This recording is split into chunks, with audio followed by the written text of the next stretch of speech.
Tonight's Channel 4 Sky News broadcast, the hashtag Battle for Number 10 was #1 global trend on Twitter.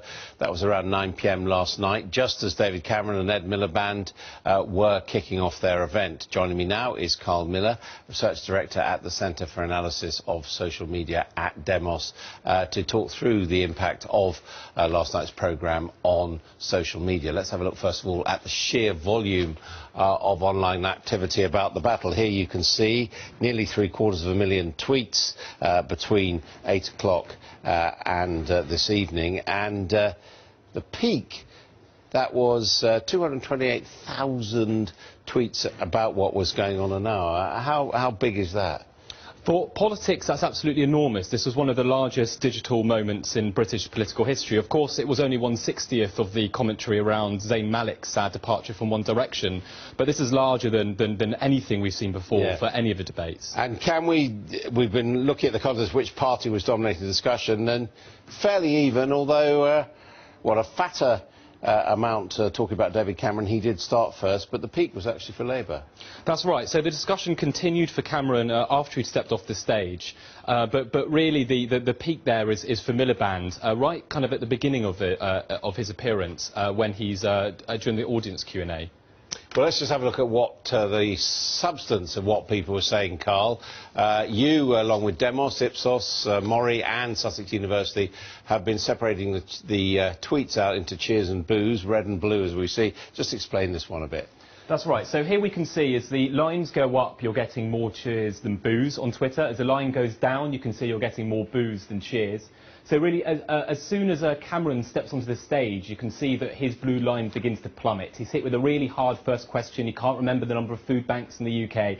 And he's met with this kind of chorus of digital boos on Twitter immediately, which sustains really throughout a really grueling grilling by Jeremy Paxman, only really to recover as he manages to move the discussion onto the economy. But bear in mind, he's never really going over this halfway mark. So he's met by more boos and cheers during this entire period.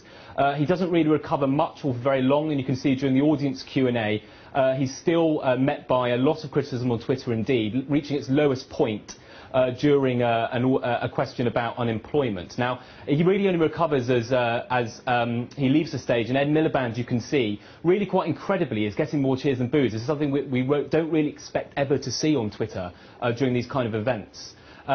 And amazingly, it actually gets even higher when he moves from the audience Q&A into the Jeremy Paxman grilling.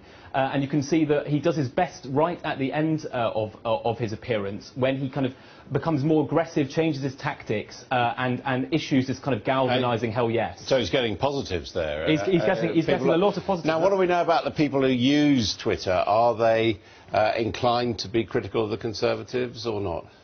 It's really very mixed. We see strong kind of mentions of all the different parties up to now. There's lots of Tories on there, as there is Labour. Twitter users do tend to be younger, so we certainly see a kind of galvanised kind of a youth vote really voicing or being most vocal on Twitter overall. Now, this is another version of Cameron versus Miliband sentiment there, done by another set of researchers, and this is called They Say, done by Oxford University, and it analyses tweets per second, detecting things like anger or fear, but also humour and sarcasm. And what they say is that Miliband's sentiment profile is more jagged than Cameron's, a sign of more extreme polarisation. His passionate answers at the end of the Paxman interview provoked emotional responses from the people tweeting. So that's really picking up on the same thing as you were saying, that more varied feelings about Ed Miliband. That's right. You can see that volatility there is really high for Miliband. So he's a divisive figure. He's splitting opinion. There's both lots of people cheering him and also booing him. And let's just have a look, Carl, at some of the tweets. You can read the one at the bottom, because I understand Ben Page of Ipsos Mori, you're working with. Nick that from you. Well, that's right. So that's us and our colleagues at Ipsos Mori really realising that this is the scale alone is significant here. This really is one of the biggest digital moments we've ever seen. 246,000 tweets there over the duration of the debate itself.